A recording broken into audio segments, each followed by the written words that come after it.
Let's begin. A drop dived from the skies, landing on the dust with the might of a hammer. Another plunged into the ocean, the ripples spreading to the shores. Was it a forecast of nature gathering its strength? Then came the rain, majestic and roaring. It felt as if the skies had opened their gates, pouring rivers. The howling of conches, trumpets and drums shook the air above and ground beneath. In the great ocean of milk, the Sagar, two great forces stood in unison, the radiant Suras and the powerful Asuras. But why would the greatest rivals team up? Something grander seemed to be in motion. But what purpose was strong enough to unite sworn enemies?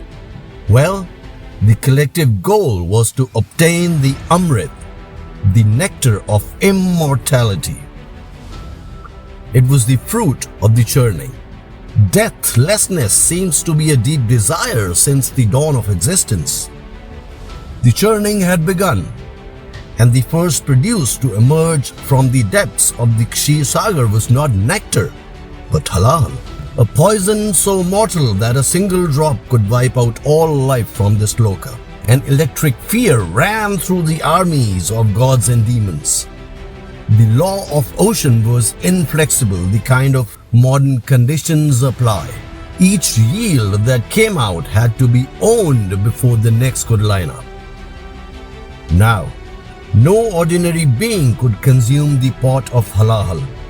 The Suras and Asuras, mighty as they were powerless against the cosmic venom.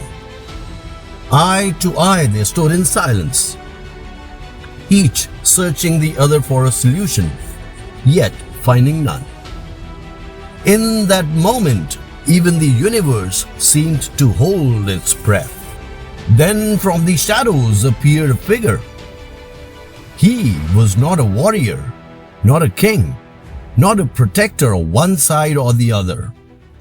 Smeared in ash, he was a living storm contained in calm. The tresses flowed like untamed rivers, the crescent moon shone like a silver flame, and the Ganga poured from his locks, touching heaven and earth. The trident radiated a force that could create worlds or end them.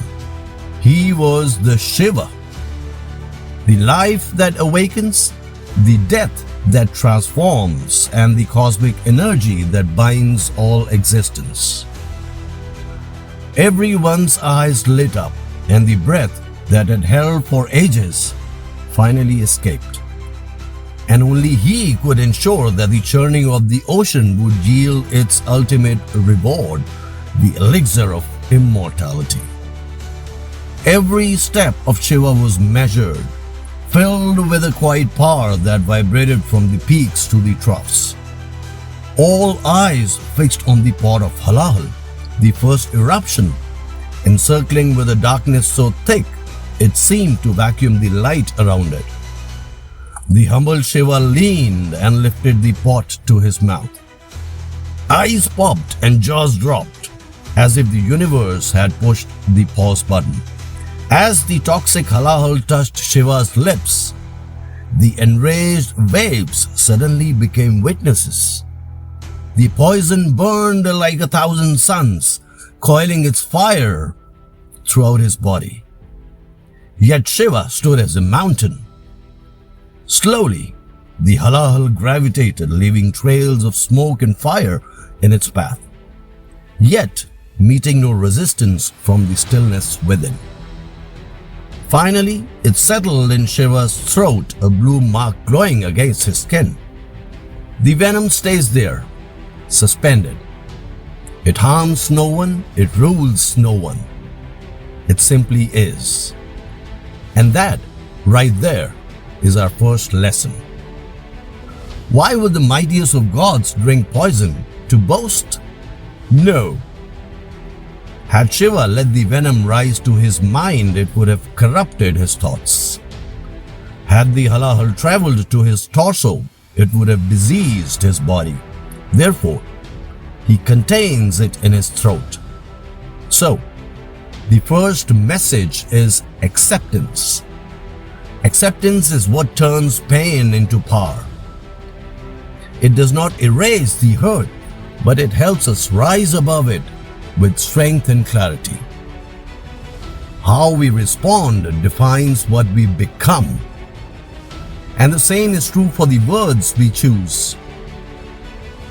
They carry the potential to hurt or uplift someone, both mentally and physically. This is our second learning. There could be bitterness left by a close one or even by someone we did not know. The pain of being misunderstood again and again, the internal battles that refuse to be silenced, the unfulfilled dreams. That is our Halahal. It rests in our throats, waiting. And every word that leaves our mouth decides what poison becomes, venom or nectar. The throat is not merely a passage for sound. It's the highway between thought and action, between hurt and healing. This is our time. Not to win an argument, not to conquer the world, but to rise above the poison within us. So, when there is uneasiness, pause. Think of Shiva. Hold it. Breathe. Close your eyes and let silence be your sanctuary. When you do, your voice becomes a blessing. Your throat becomes a sacred vessel, just as Mahadev's. Speak as if each word carries the power. A power that bonds hearts, builds trust, heals suffering, and strengthens the being. We all have the ability to churn poison into nectar or problems into opportunities. The center of it all is consciousness or knowingness. Everything begins and ends in knowingness. That is the essence. So let you know you have got all it takes to accept and transform. You have the superpower to rise above the chakra of the good and the bad. And when we awaken to this Satya, the eternal truth, we realize we are Shiva, Shivoham.